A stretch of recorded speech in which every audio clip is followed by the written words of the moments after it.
Bat Force Radio. Bat Force Radio is rated M for mature, or should that be immature? Hey guys, Dustin Nguyen. Hey, this is Scott Snyder. This is Paul Dini. And you're listening to Bat Force Radio. And you're listening to Bat Force Radio. You're listening to Bat Force Radio. This is Kevin Conroy, the voice of Batman, and you're listening to Bat Force Radio, so stay tuned.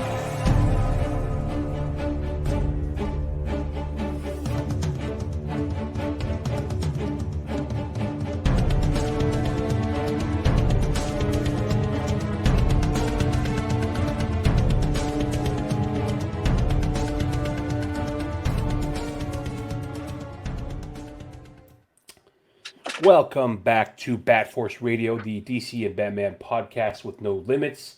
Thank you for joining us. We are going to be continuing our chat about a little movie that came out this past weekend. We are recording this on the Monday after opening weekend. And if you're living under a rock, or The Rock, Dwayne The Rock Johnson has been blasting out so much Black Adam, Terramana Tequila news, and pancake news. You might not know that a little movie called The Batman came out. Even our pets are excited about it. Came out to $134 million officially. $134 million debut at the box office. Second highest post-pandemic. And that's just the North American numbers, right? Yeah, I don't think they still have to. China still hasn't seen it. I think on the 16th. I want to say is when it gets released over there. So there's still global box office numbers that need to come in. We got a couple of guys in. So let's go around the room and see what we got here, because we have some individuals that hadn't got a chance to give their 2 cents. So we're gonna grill the shit out of them about what they thought. We got the Grumps over in New York. Greetings and salutations. We got Robin up in Canada. Yo. We got Dunk over upstate. Pizza. We got the Legends of Lego Batman himself in California. I look real good today. We got the Bat Force Times over in New York. Who's the mustache with the barbecue sauce? Bat Force Tom in California as well. And this is going to be an hour plus of just dick riding a movie. Spoilers for those who don't want to listen to that. If you hated the Batman, you're not going to really want to listen to this. I'm going to try to keep things fair and balanced, okay? I'm going to try to make sure that we are we're accurate about our thoughts. I don't want to hear any... No. What's actually going to happen is Grumps is finally going to succeed in making you say that it's the best Batman movie. He won't. Began last time. It's finishing tonight. But so you know what? Something that we didn't do, and it's funny because we did talk about this for 2+ hours the other night. But even in doing that, we went off on so many tangents. And to be honest, there is so much we didn't cover. I feel like we were still so hyped about, physically going and watching it that we didn't really sink too deeply into everything. So we'll do that tonight. First things first, we didn't really talk about like the physical experience. I mean, we talked about the hype going in. So Legends and Dunk, can we kind of start us off there? But like, we didn't talk about like, where did we see it? What was, everybody, where did you see it? I think everyone did the fan preview, right? No. Yeah. No. So, but you didn't get anything spoiled, right? I got a half spoiler, but so someone posted on one of my things, Alfred dies, and I was like, I don't care. I would have found him and punched him in the face. And he actually didn't die, so I'm guessing someone saw a clip or something and was trying to, whatever. But I got spoiled. Would you get spoiled? Well, you look for him though. It was no. Well, this time I didn't, but it wasn't. It was the Joker thing. Like that actor was playing the Joker. Like, but I didn't believe it. I just honestly did not. I was like, that's got to be bullshit. I never heard of the actor before. Yeah. So all right, that's nonsense. That's good. Well, now come to find out, it was true. You didn't believe the spoiler. No. Legends. Let's start with you. What was the hype level going into this film for you? I have receipts. Keep that in mind. They're mostly for In and Out. I'd say up until the day before we went to see the film, which was Tuesday. We saw it on Tuesday. Up until that Monday, I think, is when the embargo was lifted. Reviews started coming in. My hype level was probably a 0.5 on a scale to 1 to 10. Really? Yeah, he was talking that shit. Yeah. We gotta remember he got reborn during the screening. Yeah. Of course, I was gonna watch it. He was but converted. I hated the casting from the jump. I don't really care for Glitter Pattinson. As far as the movies that I've seen, I haven't seen every movie, but I've seen enough to make my opinion. I didn't think he looked like Bruce Wayne. I was fine with Catwoman casting. I was fine with Reeves directing. I was fine with the Batmobile and the motorcycles and what I've seen, but I just wasn't hyped because of who was between them. And so I didn't want to go in overhyped and then I come out like, what the fuck? Another fucking disappointment, you know? But then I started seeing reviews, and when I started seeing even critics are approving this film, because critics hate DC, but once I started seeing like positive reviews from the critics, that's when I started getting hyped. And I'm like, okay, if the critics like this shit, then it's definitely good. The critics hate Zaddy. I think that they've been cooler on other properties, except for I think it's I'm trying to look for the text. I swear to God, it was in the group chat with Kev Dog, and at one point you said this shit's gonna be an epic fail. That was like days before we went to go see it, and I wish I could find the text. But yeah, so you were. You can bring up the picture and that we saw last time and show everyone what actually happened. Well, let's. I want to get to that. So why don't we give Legends the opportunity? Because let's set that up. Are you sure it wasn't a IG DM? It might have been between you and me. I thought it was a text message. I specifically remember because I want to say it was like a conversation that we were having with Kev Dog and Stillings where I was saying something about how we had gotten the tickets and. Oh yes. I forget what you said or whatever, and I remember saying like, it was IG because I was sending the pictures like this, saying like me sitting next to Legends in the theater, me watching Legends in the theater, loving the Batman, and that ended up happening. But so months, like when was this cast? When was Pattinson announced? Like 2018, 2019, May. 2019 Legends has been just mad, and leading up to the viewing, I don't think everyone there wasn't that big announcement saying if there was going to be, we're always trying to look for advanced screening stuff, and I sent the New York guys a link about the red carpet premiere. There was I think I sent it to you guys too late. I wish I would have found it earlier, but everyone started hearing about these fan events. So the morning that they went on sale, I'm like, fuck Legends. I'm gonna buy him a fucking ticket because I know if I don't fucking buy it, he's not gonna watch this shit the same day I am. So I bought the ticket for him, for Kev Dog, for myself, and Stillings, and he was still like, oh yeah, okay, I'll go. Yeah, all right. And then I started noticing he was trying to contain his hype, but you were getting hyped like at least 24 hours before. 24 hours before you were like, all right, what time should we? All right, where are we gonna go? Okay, blah blah blah. And then it was when the company sent us the oh man, I should have probably done the research. Numbskull Designs sent a cool sweater that I was like, this looks like it'll fit Legends, and I was like, what a statement if he likes the movie so much that he's the one that takes a picture of it, like for the promo. So I had this whole thing planned. I'm like, I fucking know he's gonna love this movie. Like, I just have a feeling he's gonna like it. So I took the sweater, showed it to him. He's like, all right, yeah, it's pretty cool. And then he says, I'm not gonna put this on until the moment in the movie that I'm convinced. I was like, all right. And I'm sitting there at it's 2.5 hours in, dude. 2.5 hours in this movie. I know he likes it. I could tell. I could sense it. 2.5 hours in, I'm looking, this motherfucker still hasn't put on the fucking sweater. And so he's just sitting there.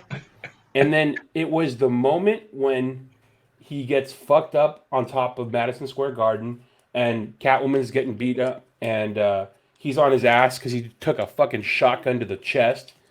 and he opens up his leg flap, and he injects himself with. People are saying it's venom. People are saying it's adrenaline. He injects himself with adrenaline green. It's the COVID-19 vaccine. the second booster. Shoots himself with a fourth Omicron booster, and he rages out. And that's when Legends fucking gets up in the middle of the theater, rips off his sweater, puts it on, gets it all, and he sits down. So that was funny to see. But yeah, He starts yelling. He starts yelling, "Patty Bat! Patty Bat! Does anyone have a pen?" I opened up a bottle of glitter and just fucking threw it up in the air. So coming from someone who has been converted by this film, what was it that converted you? What was the process that you found yourself actually enjoying it? You know, honestly, I enjoyed it the second time I watched it more than the first time, which was last night when I was tired as hell after work. Because the first time I watched it, I wanted to hate this movie so bad. I wanted this movie to be a failure. I don't know why, because, you know, Batman is like our lives. But I wanted it to be so bad so I can be so right about fucking Patty Bats. And then just be like, I told you so, you know, have this big aha moment. And so I'm just sitting there with my critic glasses on looking for, my kids won't like this film. The score sucked. This and that. And then I keep seeing things like, well, that's cool. All right, that's awesome. I like where this is going. And then the second time I watched it, like I already knew that I liked the film, so I watched it with just like I'm watching a regular film, you know. And so I was actually able to enjoy it and not be so critical. But it was just the whole entire mood of the film. The mood of the film, the grittiness, the way Gotham City looked. I liked him more as Batman than as Bruce Wayne, but we can get in that later. But I liked the casting of Catwoman. I loved the Riddler. I thought Penguin was awesome. I loved Carmine. I can't really find too many things that I hated with this film. And I wouldn't even say hate. I would just say like minor like dislikes in parts that I don't like. During that first viewing, so you were trying to deny it, but what was the first point where you maybe started to worry that I might have to put this sweater on? Was it like 5 minutes in? When Riddler just pops out of nowhere. It's probably the opening fucking scene where he's beating the guys in the subway. It's like literally 10, 15 minutes into the movie, I'm like, fuck. This shit's gonna be good. Was it right before that when the monologue's playing over and you're seeing the scenes of the streets, you're seeing the drop head. And he's talking about he's the shadow and all that, and that gang is following the Asian guy off the subway. Yeah, and then you just keep waiting for Batman to appear because the helicopter's showing the guy who's doing the spray paint. And then the guy that are robbing the liquor store, and you're just waiting for him to appear, and then all of a sudden you see the shadow, and you hear the footsteps. Yeah, that's how they're looking into the darkness, like they're paranoid of the darkness. That was really cool. Dunk, what was your hype level going in to the movie beforehand? What was your excitement level like? Well, for me, it was like I was excited to have a solo Batman film because like. I wasn't extremely hype. I wasn't hype. I was just like, we have a Batman film. Awesome. Sweet. I came in. You weren't hyped. Hang on. Time out. How many Little Caesars pizzas did you buy before this movie? 4. Okay. God. How many I still haven't got one. How many of them did you eat? How many prints do I have? Like 40. No, I was. You know what it is? It's like it's solo Batman film. The last one we had was Nolan. Besides that, was BVS and Justice League, but that's not solo. So it's like it was nice. That was 10 years ago. Yeah, so it's like it's been a decade, and I was excited. You know, beforehand, when I heard Patty Bat was going to be Batman, I was like, all right, cool. He's an actor. I hope he does his job. You know, as an actor, I hope he does his job. Like, you know, I'm not going to judge him for being the glitter vampire, but I was like, cool, let me just go in here open-minded. And I remember walking to the movie theater. Once I was walking in, I got my cup, I got my popcorn holder. I was going, shit, this is happening. I got in my seat. Saw some Red and Black. The movie started. Everything's dark. It just felt like Gotham, and just that opening scene with like when the Riddler just popped up behind that dude and like murdered him. I was like, yo, this is a Batman movie right here. Like finally, like it feels dark. That's when I got hyped. That first scene, I was like, all right, cool. This is gonna be good, and I wasn't disappointed after that. Every scene got better. It was very detailed. No, we'll get into all that, but I went. It exceeded my expectations overall. Yeah. I think something that we talked about the hype. Did anybody have like any like what was we didn't talk about this last time, the screen, like the actual physical screening events that you guys went to? What was the atmosphere like? We talked about that a little bit where we went to the fan because it was a fan event. Everyone kind of had to search for the tickets. Like wasn't like very easily available. They were selling out. I know for us, we wanted to see it at the Chinese theater, and the website actually was like frozen and was down. So it's like you had to work to get these tickets. So it felt like there was more than anything. They were all like comic book fans, Batman fans specifically. This was not a common movie crowd. Did you guys feel the same way when you went to see it? With me, it was like my theater, the closest one to me, didn't have the tickets on sale when everyone else did. So the closest one to me was 2 hours downstate. Jesus. So the first time I was saying this, I bought 2 tickets for that first. So I was ready to leave work on Tuesday, an hour early, to drive down the 2 hours, watch it at 7:00, and then drive back. And then 3 hours later, by me in Albany, they finally opened up the ticket sales. So I called and switched it to Albany. Oh, nice. Yeah, and I was like, thank God, yo. Like, 4 hours driving. Not like I can't do it. I did it yesterday. But I was just like, all right, cool. I'm going to watch it closer. And when I went there, they were just like, make sure you sit in your seat. It's extra sold out. I'm like, sold out, sold out. There's like, there's nothing past 100%, guys. It's sold out. Like, chill. SRO. Yeah, it's extra sold out. I was like, what? Like, all right, cool. I'm sitting in my seat, but like, hell yeah. Everyone was pumped, man. Like, I saw the cups. I was like, shit, I need a cup. And they were like, yo, it's a combo. You have to get them both. I'm like, I guess I'm eating popcorn. That's dinner. It's dinner, baby. But everyone was walking in with the cups. Everyone had their comic books and stuff. I had extra bags and boards for everyone else who's not prepared like I am. Nah, man, it was good atmosphere. Everyone was excited. So that was my experience going in. Mine was completely the opposite. Really? Yeah, it was. I mean, I guess I saw it the second night. So, you saw it on Tuesday, right, Dunk? Yeah. Like I saw it Wednesday, and I got to the theater at 6 for the movie to start at 7. I got to the parking lot, and there was like 10 cars in this parking lot. I was like, "What the fuck? Where is everybody?" Yeah. and I was like, "All right." So I go downstairs, and then the lady's like, "Oh, can't let you until 6:30." It's like, okay, let's go back upstairs and sit in the car.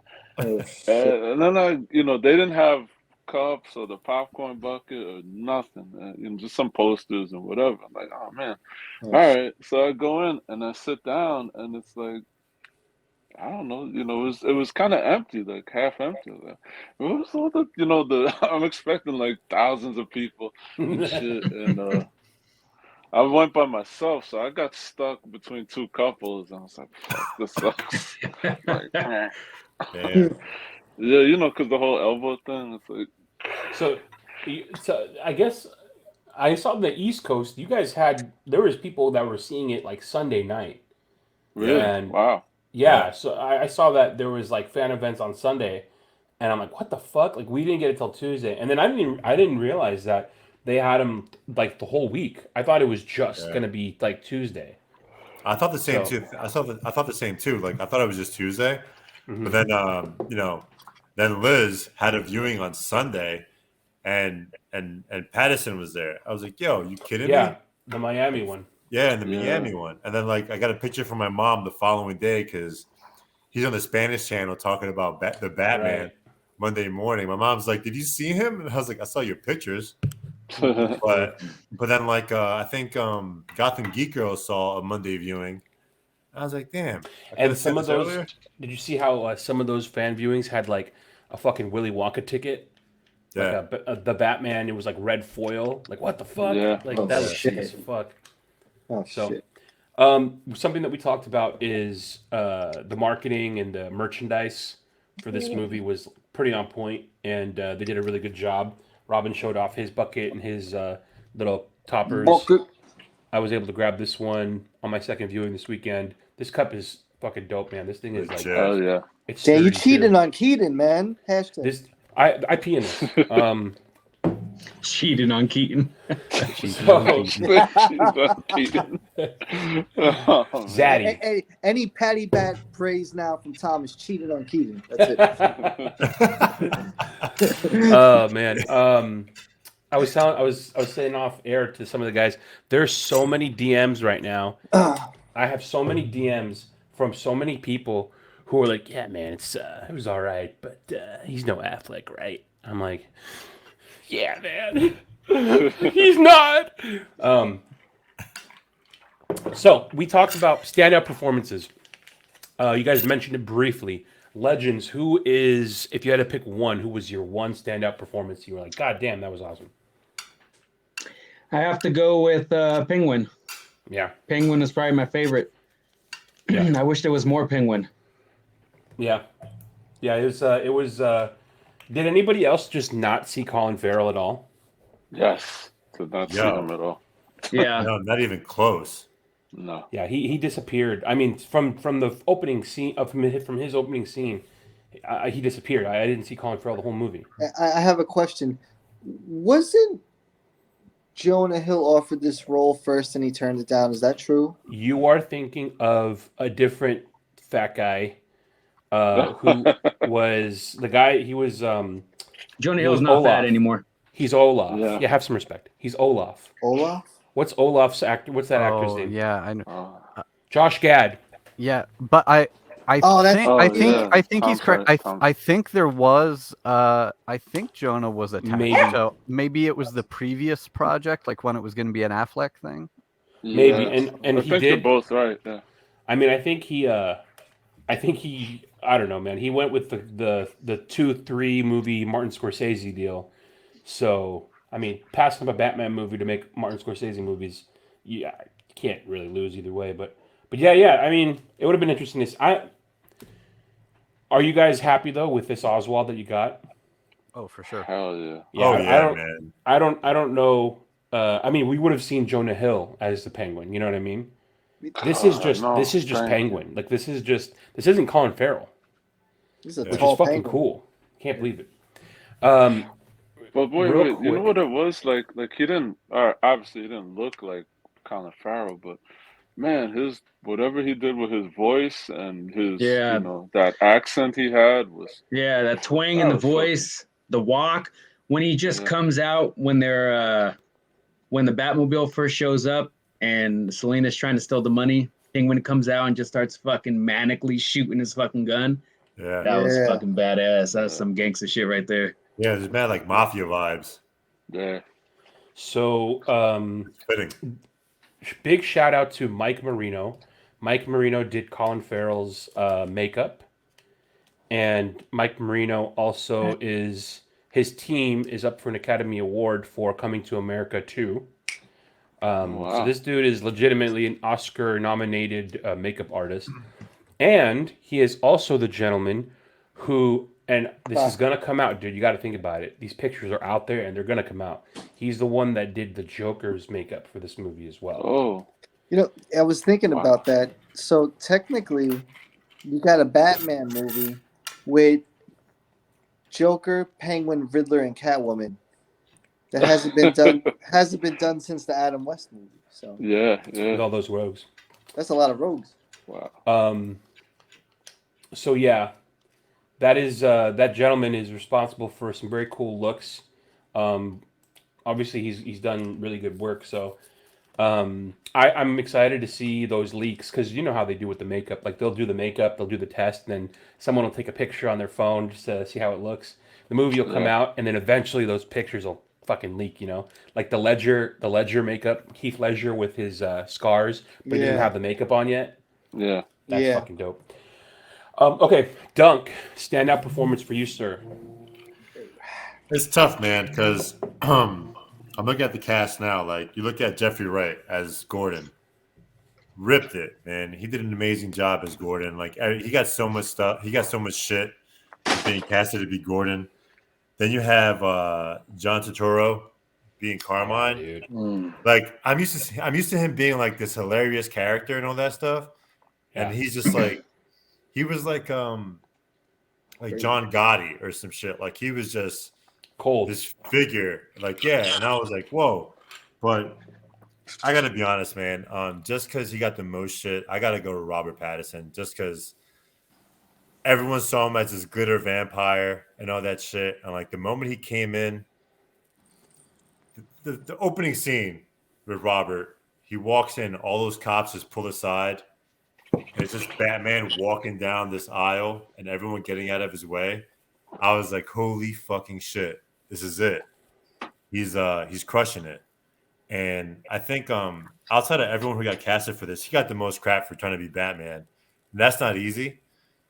And he I think he killed it as Batman. He did an amazing job. It was so many people that were casted for this. They got so much crap when it comes to Zoe, when it comes to John, when it comes to Jeffrey. Everyone got shit for becoming these characters. But no one believed in Patty Bat. It's not true. Colt did. Oh, he did? Did he really? I did too, but I'm just saying overall, like it's kind of like when you go back to anyone trying to be Batman. Everyone got shit for it, and I think Pattinson got so much shit for this because it was like, oh, sparkling glitter vampire and all this shit. He's not a real actor. No one saw his indie stuff and how serious he could be and how great an actor he truly is. I think he had to prove himself and he crushed it. So I'm gonna go with him, man. I'm gonna go with the main character. Yeah, all the pressure was on him. Yeah. You know, I'm not taking anything away from him, but it helped that the supporting cast was so good.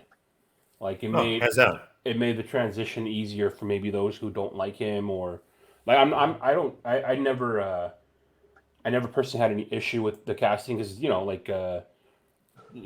know as fans like it's gonna be whatever, let him do his thing. You can't judge it till you see it, right? So I never had that much issue, but the fact that he had like awesome performances all around him made that transition for other people a little bit more easier to stomach.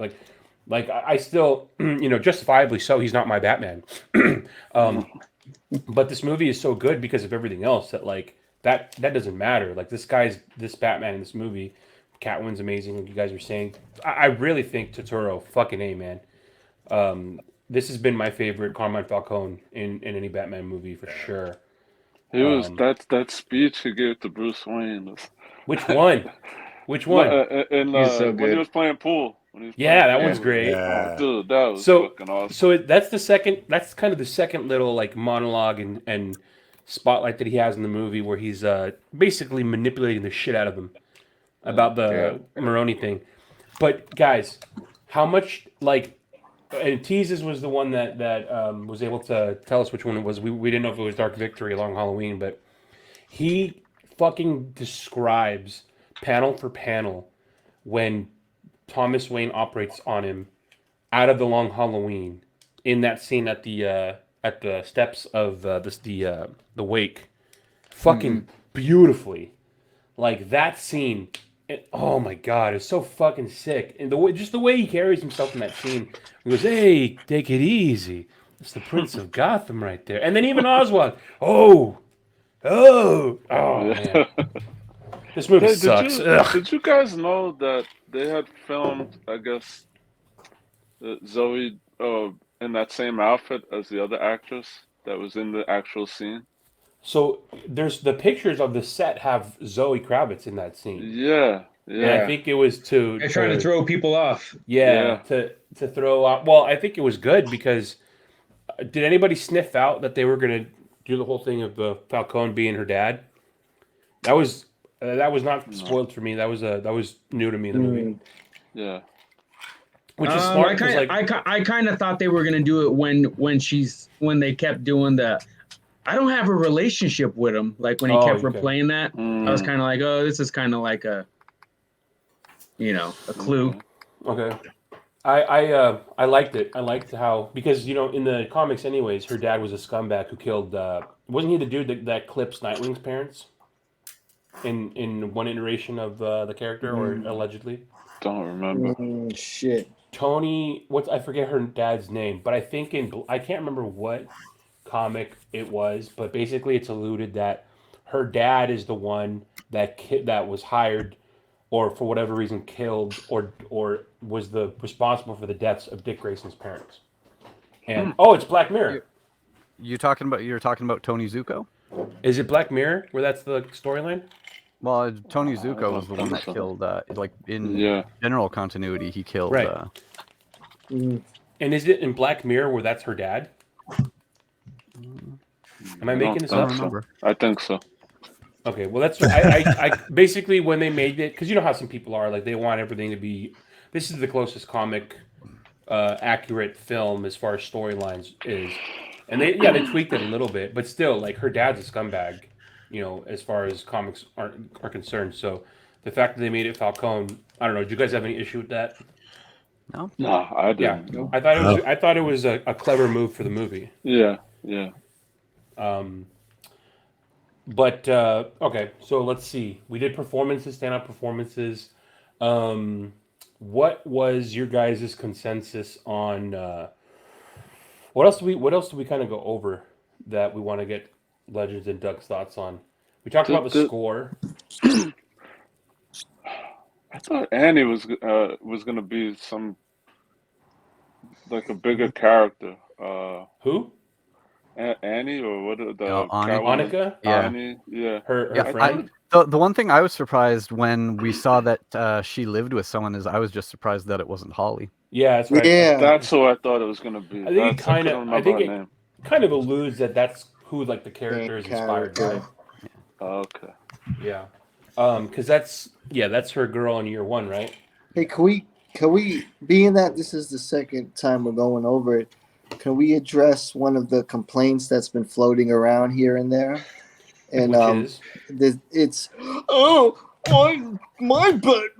excuse me, my Batman would never knock on a door. Wait. We got to give respect to our buddy Falco Kick because he actually presented that in a funny way. Let me find his tweet.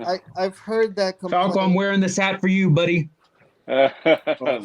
I've heard that complaint before the movie even came out and it's like, well, if you watch, your dog's mad too.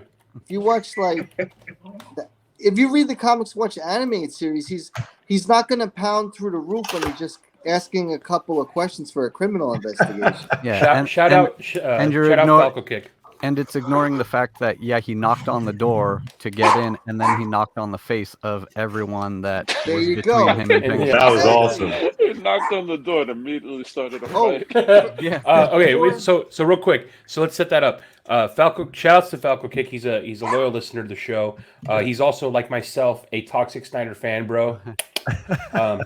He tweeted at Falco_Kick. People really saying that the greatest Batman of all time is the one that politely knocks on doors and asks to speak with the manager. Credits to that. That's hilarious as fuck. But Robin, I did love that response. He knocks on the door and then knocks on everyone's fucking face in the way. Hey, and you know what? Check it out. Nolan nerds can't fire off either because in The Dark Knight, Batman does the same thing to get information when Gordon was supposedly shot by that sniper, right? If I remember correctly. So it was like the same fucking thing. So, something else that we mentioned in our DMs with each other. So him knocking on that door. Number one, it serves as a setup for the gag of Tweedledee and Tweedledum.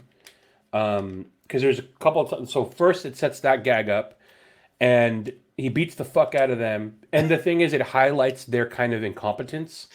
And it's because they're Tweedledee and Tweedledum. So it's a very, very subtle nod to the incompetence of those two henchmen. Secondly, it also sets up the dichotomy of Batman coming to knock on the door and then Bruce Wayne coming to knock on the door, which is completely different. And you can feel the difference between the two characters.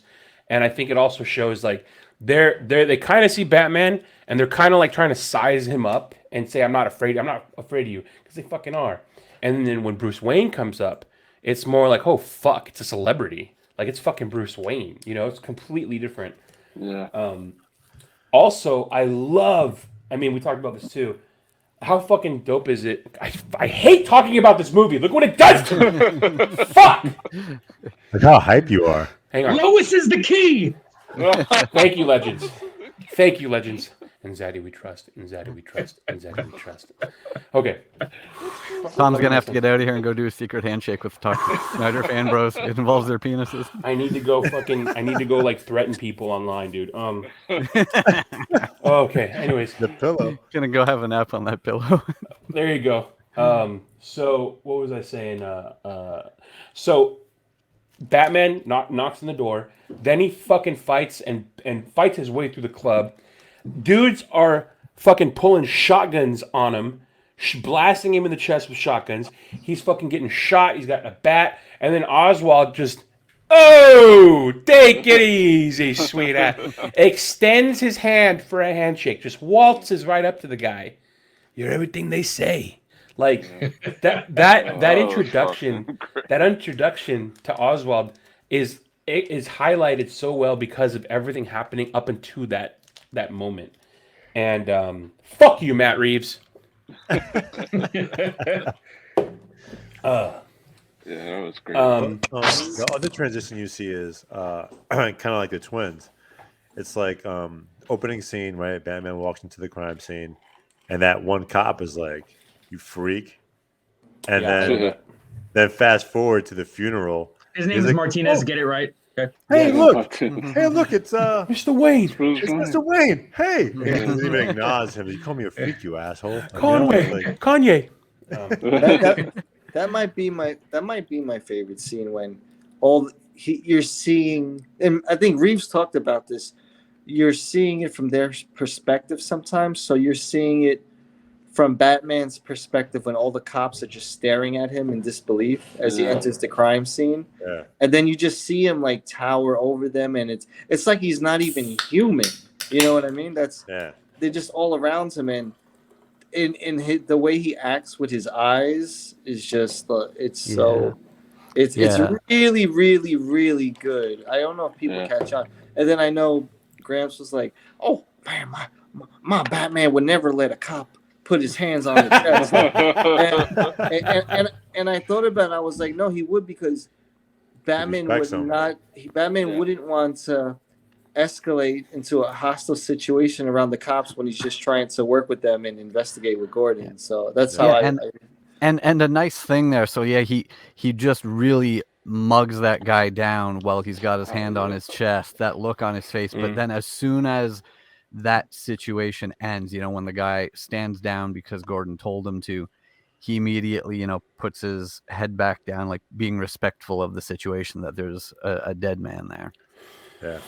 You know what? Real good. Quick, I noticed Robin had said the other day about the forensic lady following Batman around, and then I noticed that in the third the third helping. Hashtag flexing. I was watching her follow him around, and it's subtle because he walks away from one spot and you see her head down taking a picture where he just was.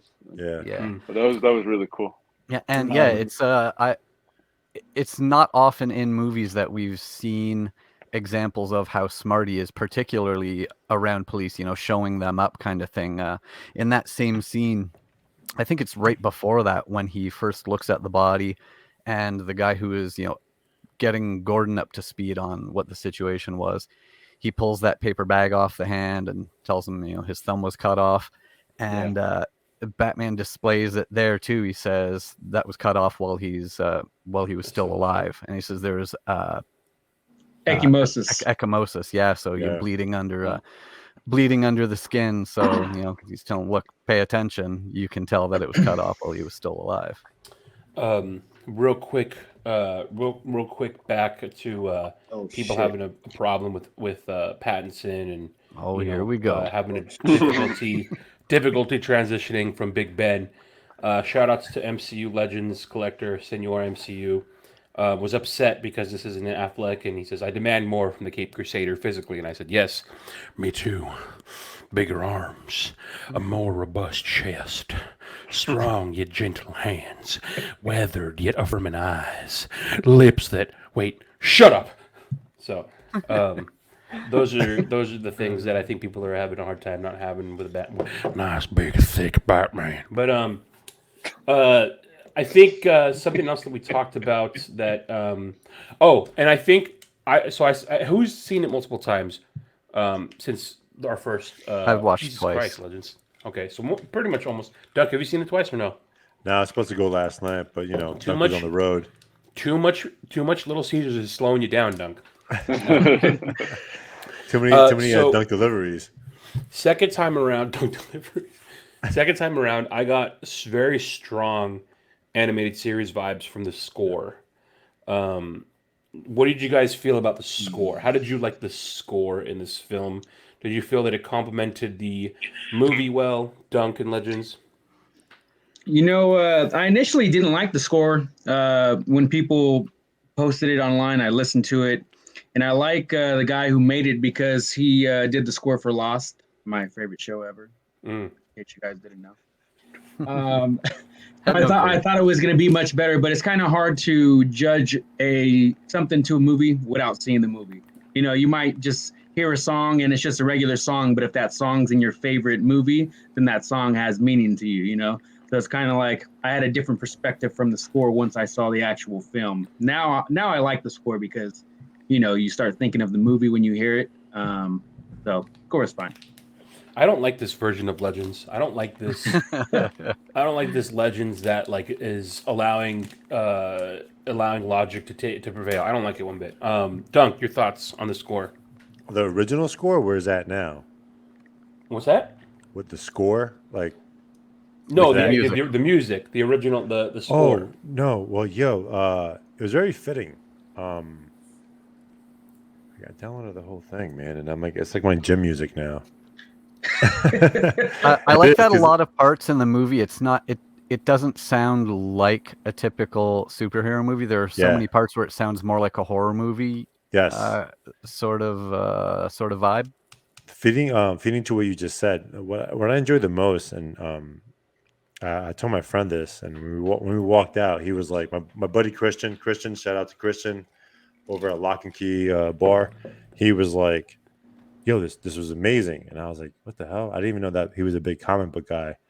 And what he enjoyed, what I enjoyed the most, was how dark it was, and it was like, it's not a superhero film. When you listen to the music, it's not like if you're watching like a Superman movie or a Marvel movie, people's lives get saved, and you hear trumpets, high tempo, and like you had this feeling of like great shit happening. You didn't get that feeling to the end of the movie, or the car scene, but like Batman did stuff. The soundtrack will play, and it's like he's still not done. There's still more to get done, and it was like still dark and like mellow, or very very gloomy, and then you go to the next scene, and it's the same thing. Like the whole movie with the soundtrack was such like an emotional roller coaster of depression and sadness and all this stuff. Like you felt what Bruce Wayne was going through, or Batman, and then then so you get to finally to the end. It's like, oh right, there's some hope, there's some good stuff. So I loved the soundtrack and the music behind it because it just made sense. It follows suit with Gotham and Batman, so it was perfect. We discussed a little bit of to the point of the score. When did you guys? Was there a moment during the film where you felt the score was like perfectly matched? For me, I would say first 2-3 fucking minutes in, when the monologue is going and it's building slowly. Dun dun dun dun dun dun dun dun dun, and he's saying that they think I'm in the shadows, but I am the shadows, and how the dudes are looking down the alleys, are looking in corridors, and the score is slowly building like more and more. That's when I was like, Yeah. I was like gripping my seat, like. Was there moments for you, Grumps, where the score just kind of like was the icing on the cake for what you were seeing visually? Yeah, man, like, Batman's theme, his like doom is coming, you know what I mean? Like, this motherfucker is coming. Yeah. And then the Batmobile had its own, song score once you deal. turned it And, on, that's like on the soundtrack my second favorite thing. First, my first favorite is the Batman theme, but the Batmobile theme or song, whatever it is, Yeah. that shit is badass. Yeah. Shout outs to our good friend Sean Gordon Murphy. Those of you listening know, writer, artist of Batman White Knight. He is he's a huge Cars is like his number one thing. So like, his first thing that he's excited to draw is the Batmobile or Cars in his comic. And he said that it's his favorite Batmobile of any screen Batman. Wow. Or a favorite Batmobile noises. Let me take that back. Favorite Batmobile noises. So the effects and the sound and the engine roar were like right up his alley. Yeah. So And he has already drawn this this new Batmobile in Batman Beyond the White Knight. Beyond, yeah. and Okay. like right on cue, Legends over here with is this Nice. the $900 prestige Lego set? Which No, one is this is only $100. Technic, there it is. It's only $100. Yeah. Yeah, it's only 100. I thought they're usually like 150. Grumps and I got ours in the mail. Yeah. We're waiting Listen on it. to you guys. Listen to you guys. Shout out to our buddy Nando Knight, who's basically the dealer of these things. Lego expert. If you guys want to, well, I'm not going to say that because I don't want to dox him. Never mind. I'll cut that out. I was about to say where you can go find him. No. So, Legends and Dunk, your thoughts on the Batmobile in this film? The Batmobile's a 10. Yeah, you said that before you saw the movie. You said that this Batmobile is sick. Yeah. Look, I love American muscle. It's my favorite kind of car, and this just is all muscle. It's like a car you'd see at the drag races on a Friday night. I was expecting to see Vin Diesel like hop out the passenger side or something, and just be like, "We're family." I'm your Rocket now. Tell The Rock he can't be in my next movie. It's interesting. Grumps, I saw that you shared that poster by the artist. So the artist who's done some of the covers for Stephen King's latest books, he reinterpreted the Batmobile as the cover of Stephen King's novel Christine. Right. And that picture is sick as fuck. Basically, imagine that book, Christine. I have it over here. I don't know if it's the same. I don't think it's the same artist. No, it's a different artist. But Christine, one of the most famous Stephen King books, the artist who did one of the renditions of some of them. I think I forget the newest books, but he reinterpreted the Batman's Batmobile as Christine. And I saw first on a Stephen King podcast that I listened to, they shared it, and then I saw Grump shared it, and I'm like, that's fucking dope. It's a Christine poster, but it's for the Batman. It's so sick.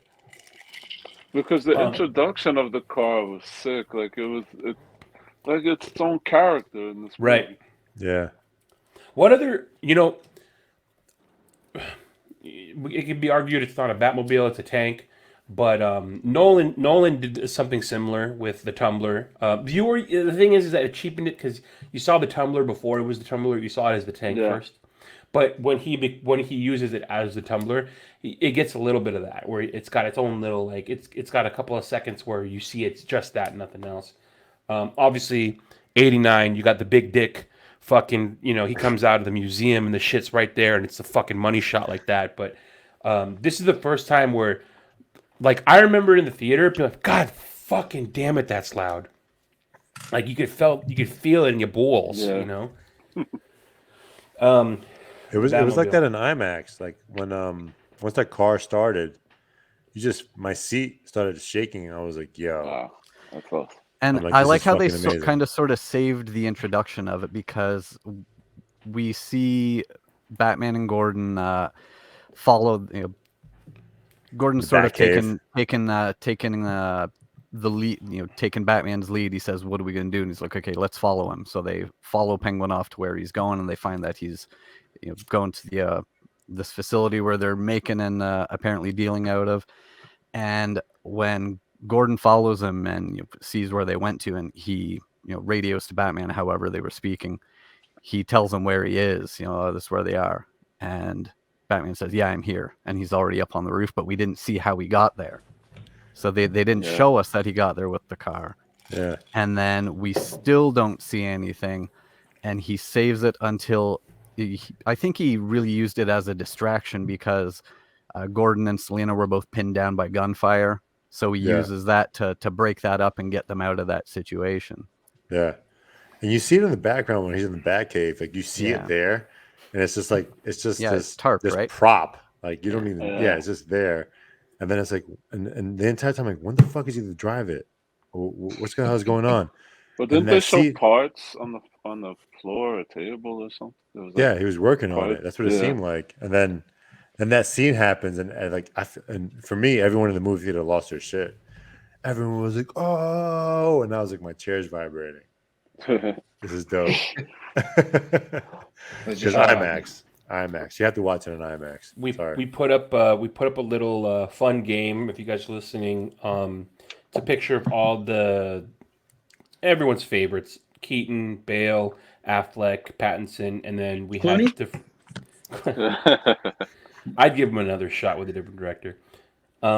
We put categories like what's your favorite suit, what's your favorite music, and we put what's your favorite Batmobile.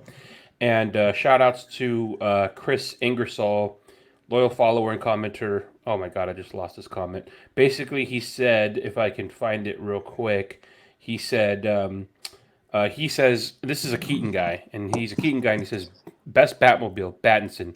Breaks my heart a little for Keaton, but the machine I saw in the theater last week was a bat out of hell and just absolute metal.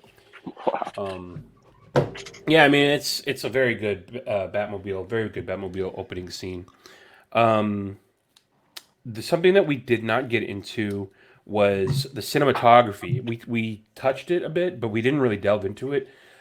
There was like the extended shots, the long shots of like for example, when the police commissioner is giving a speech, the shot is from like the back of the crowd, zoomed into him, and you see all the heads at the front. There's shots where they're doing at the initial crime scene, and you see the mayor's in the chair, but it's from like 20 feet back, and you're seeing all the kind of distorted images in the way of the mayor. Long extended shots. There's like, what did you guys think of the visuals of this film? Much different than much different than. I would say it's like it felt darker than most. Even fucking the darkest. Like, what is the darkest Batman movie? 89. Like visually, as far as lighting, I guess. This shit was dark, but at the same time, it felt like it was purposeful in ways to kind of omit certain emotion. What did you guys think of cinematography wise? That isn't even a real question. There is only one answer. Like you can't say anything bad about it. Yeah, I agree. It was beautiful. I feel like it captured Gotham almost just perfection. Like it, you see how dark Gotham is. You see what perspectives from from people at Gotham, from Batman, from the GCPD. Like, I think this is the best on-screen representation of Gotham that we've gotten. Period. Good point. It felt like, you know what it felt like to me? Now that you go back and you watch 89, you see like the wide shots of Gotham skyline. Now, because of the technology, you can kind of obviously tell they're like paintings. and that it's it's not necessarily a physical location, but you get the gist that it's very dark and like gothic. This feels like the real version of that. This Gotham. And there's so much in like the colors of different rooms and the tones like that. That mayor's house when once it's the crime scene and they're all in there like that, just how warm is something about those colors in that room. Like you can tell it smells of rich mahogany, and there are many leather bound books. But every time I see stills from that part, it's like, oh, that is what I've always waited to see a Batman movie look like.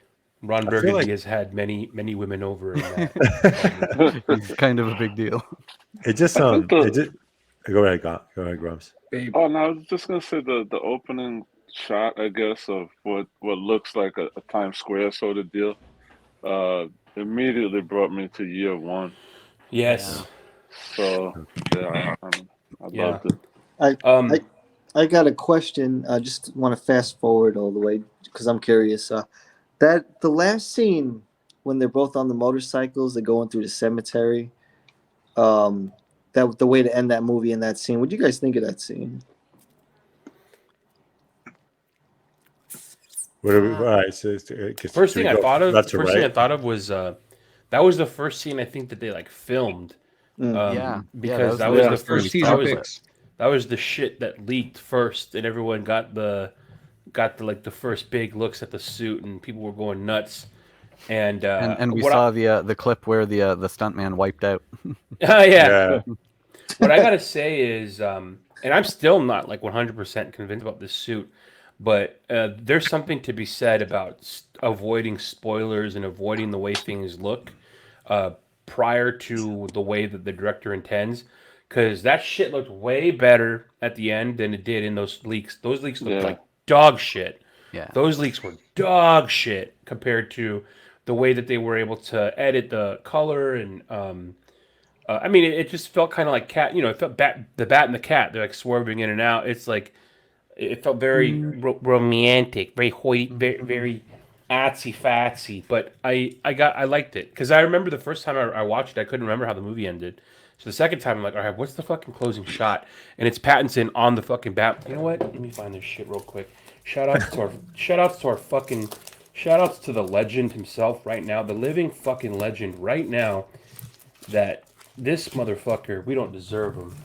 Oh my god, I'm making a mess of it. What did you think of it, Times?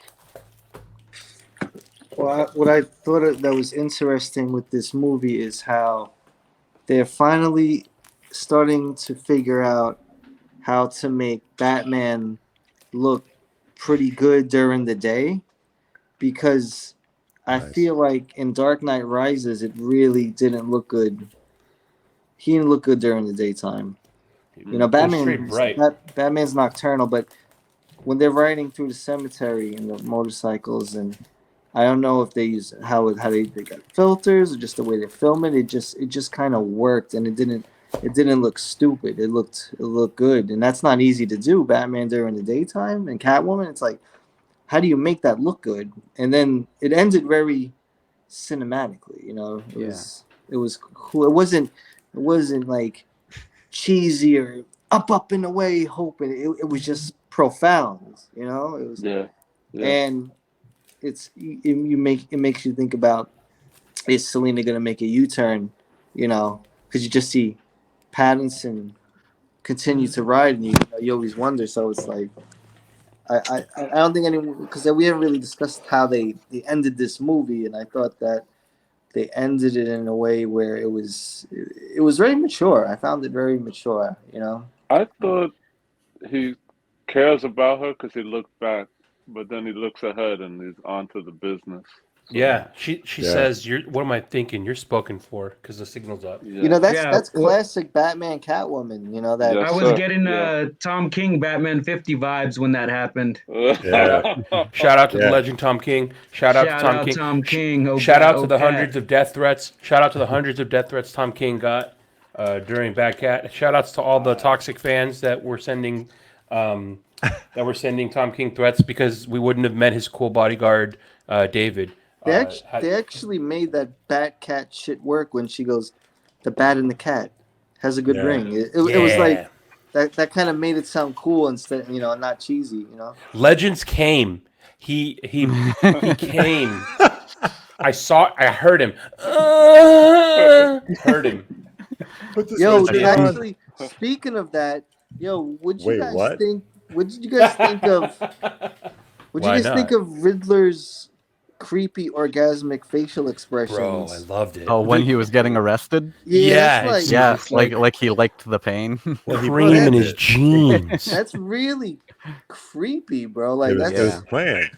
Well, Grumps, we mentioned it last time. BTK. Yeah, like that's hardcore BTK. But it's Zodiac. Zodiac. Would Zodiac milk the snake whenever he would do what he did? I don't think so, but he, definitely teased the police and wore a whole That's right out of 7 when the killer turns himself in at the police headquarters. Yeah, same exact thing with 7. John Doe in 7. He has the same facial expressions. Kevin Spacey, right? Yeah, and how he gets off how completely unassuming they look to both Riddler and John Doe. Did you guys we talked about this. Dunk Legends, the way that Paul Dano makes his lips so small with his soft chin, isn't that so creepy? Like Dano's creepy. Like he is such a good fucking incel 4chan cuck, right? I wish we would have got more of him. I wish we would have got more of him without the mask, because a lot of the times my gripe with people wearing masks is it's hard to display emotion or see the emotion on their face. But I felt like we got that more at the end of the film. But it made him free. No shame. Yeah, but okay. How about this? How about the fact that there was no physical confrontation between the Riddler and Batman? Oh, he didn't beat his ass? No, but it was perfect. Cause but he fought like 50. He fought like 10 Riddlers at the same time. The Arkham boss at the end. At the end of the day, the Riddler plays mind games. That's all he does. So that's all the movie was. It was the Riddler playing mind games with him. I'm strong up here. How about like? That was great. And no, I know we jumped straight to the end or whatever, but like when we had the car scene, right? And then Batman or Bruce Wayne finds out that Bruce Wayne's the next target, right? At that moment, I think that was a shift that Bruce Wayne was like, shit, it's not about me anymore. I have family that I care about. I have people that I care about. I have to change my thought process, because earlier in the movie, and I'm gonna get back to why the Riddler was important for this. Early in the movie, Bruce Wayne was talking to Alfred, and Alfred's like, "You're not scared of dying," and Bruce Wayne's like, "I'm not." And at the point when he realized the Riddler was targeting Bruce Wayne, he goes, "Oh shit, Alfred!" And he's bugging out about Alfred. Me being an Alfred fan, listen, I'm gonna tell you one thing. If Alfred would have died, I would have walked out of that fucking movie theater and said, fuck this movie. But blame it on Tom King. He's already dead. Hey, no, listen. That's Tom bullshit, King already man. heard my shit, and he blamed someone else. But I'm not gonna. Bro, they gotta bring Alfred back in the books, man. We're not even gonna talk about that. But that's some bullshit. At that moment, whatever. Alfred, shit happened. He blown up. He ended up in the hospital. At that moment was a turning point where Bruce Wayne had to realize that it wasn't about him not caring about dying. It was him about being scared of losing people that he loves. Like, he already lost his mom and dad. And at that moment, he's like, shit, like, I love Alfred. Alfred loves me. He's my family. He's all I got. I can't go out being this dude and not care about my family. So the Alf dog. So at that moment, I feel like that's when the turning point was for Bruce Wayne, where it was like, you know what? I'm going to be Batman. I got to be very careful what I do. When he thought the Riddler knew who he was, right? When Riddler got locked up, and the Riddler's like, damn, we missed one. We missed Bruce Wayne. And that aha moment hit was like, wait a minute, this motherfucker doesn't know who I am. He doesn't know I'm Bruce Wayne. Shit, I thought he knew who I was.